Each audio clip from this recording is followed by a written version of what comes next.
The name Amenemhet means Amen is the head.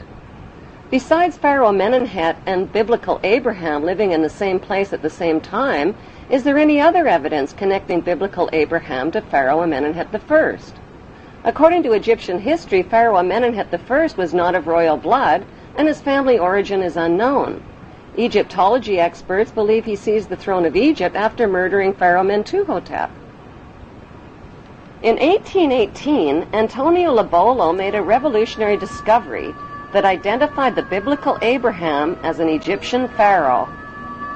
During Lobolo's excavations in the Egyptian Valley of the Kings, he exhumed 11 Egyptian mummies along with rolls of papyri inscribed with hieroglyphic writings and drawings.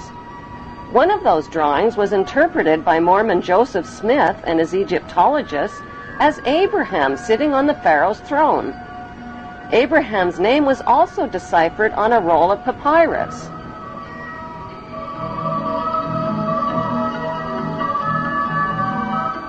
Joseph Smith published his controversial findings in the Book of Abraham in 1842 and was murdered 2 years later. Today, the only Egyptian pyramid tomb forbidden to the public is the tomb of Pharaoh Amenemhet I, who many researchers now believe is the biblical Abraham.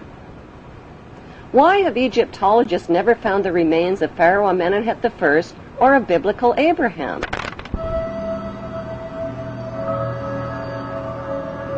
The best explanation is that their common remains are concealed inside the famous Ark of the Covenant. The Hollywood movie Raiders of the Lost Ark was about the search for the lost Ark of the Covenant. According to the Bible story, the tablets of the 10 Commandments given to Moses by God were stored inside the Ark.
Egyptian artifacts tell the true story about what's really inside the Ark of the Covenant. The Ark of the Covenant is, in fact, an Egyptian canopic chest, where the dried organs of royal kings and pharaohs were stored, not the 10 Commandments. Why did the Hebrews call their royal canopic chest the Ark of the Covenant? Because the name signifies the covenants or promises that God made with Abraham. Would the Hebrews carry the Ark of the Covenant into battle to kill and steal if it really contained commandments like, "Thou shalt not kill or steal"? The best explanation is that the Ark contained the remains of their ancestral leader who led them into battle. Biblical Hebrew rulers like King Solomon broke all of the commandments, just like today's rulers who make and break laws and commandments to exploit the obedient masses. The evidence shows that the ancestral patriarch of the Hebrew Jews is Amenemhet I, and that his biblical name is Abraham. Since Pharaoh Amenemhet worshipped the god Amen, are Amen and the biblical God the same God? Michelangelo's Vatican painting of God depicts God as an angry, bearded white man. God's words, actions, and deeds in the Bible's Old Testament show God's extreme favoritism for the Hebrews generally and for Hebrew males in particular. By today's standards, that behavior is considered both racist and sexist. God admits to being a jealous God who approves of ritual human and animal sacrifice as proof that he is obeyed and worshipped above all other gods. He terrorizes, punishes, and kills the enemies of the Hebrews.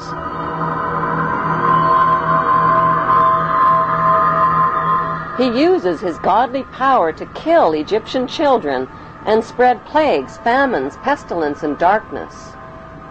He magically turns staffs into deadly venomous snakes and turns the Nile River into blood.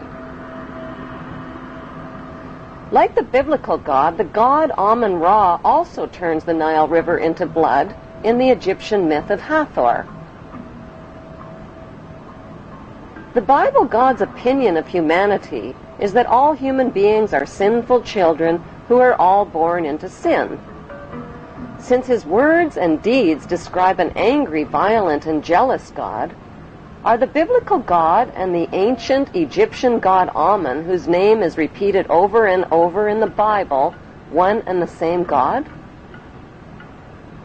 What is an Egyptian pyramid and the eye of the Egyptian god Horus doing on the American $1 bill?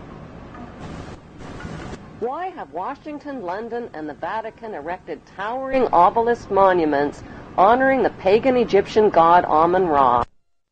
In the next Bible episode, Abraham's son Isaac, who Abraham almost stabbed to death, grows up to father twin boys named Jacob and Esau. A murderous rivalry develops between the twins, and Jacob flees to a place known today as Bethel in Israel. He lays his head down to rest on a large, smooth stone and dreams of a stairway reaching to heaven like a ladder. The stairway in Jacob's dream describes the step pyramids built by Egyptian pharaohs like ladders reaching to heaven.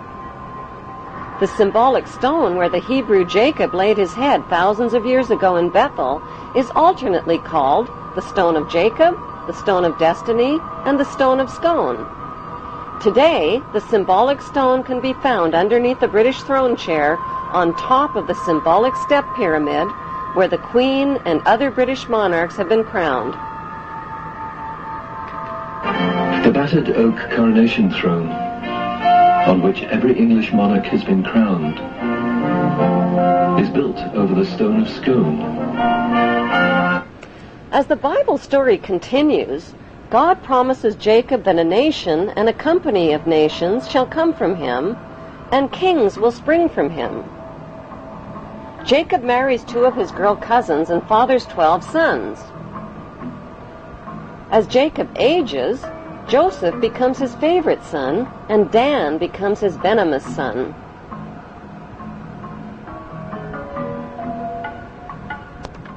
Jacob eventually takes his sons and his Hebrew clan and migrates from Canaan into Egypt. This Hebrew migration into Egypt closely parallels Egyptian history when the Semitic Hyksos migrants overthrew the Egyptian pharaohs and seized the throne of Egypt. One of the Semitic Hyksos leaders who became king of Egypt was Yacuber. Since Yacuber is the Aramean name for Jacob, Egyptology experts interpret this as factual evidence that the biblical Jacob and the Hyksos king Yacuber were one and the same. Historical records show that the Semitic Hyksos kings ruled Egypt for over 100 years. The Egyptian people rebelled against these Semitic kings and pushed them into northern Egypt. By 1500 BC, a peace agreement was reached between the Egyptians and the Semitic Hyksos, which allowed the Hyksos people to leave Egypt peaceably and move to Palestine and Jerusalem in the Egyptian-controlled land of Canaan. Their gradual and peaceful migration closely matches the Bible story of the Semitic Hebrew exodus from Egypt into Canaan in 1447 BC. According to the Bible story, when the Hebrews arrived in Canaan, they renamed it Israel and divided the land up into 12 tribal states, which they named after the sons of Jacob. Jacob's favorite son Joseph stayed behind in Egypt. Joseph hid his Hebrew identity by marrying an Egyptian wife and changing his name to the Egyptian name Zaphanath-Paneah, which means he who can reveal secrets. According to the Bible, Joseph ruled Egypt as the Pharaoh's top vizier and bought up all the private land in Egypt from the starving people. Then he taxed them out of 1/5 of their income. Was Joseph the chief vizier of Pharaoh and Moses, who negotiated the peace agreement allowing the Semitic Hebrew Hyksos people to settle in the Egyptian-controlled land of Canaan? The Hebrew connection to the Egyptian pharaohs is further revealed in the biblical story of Moses. Many years ago, in a land called Egypt,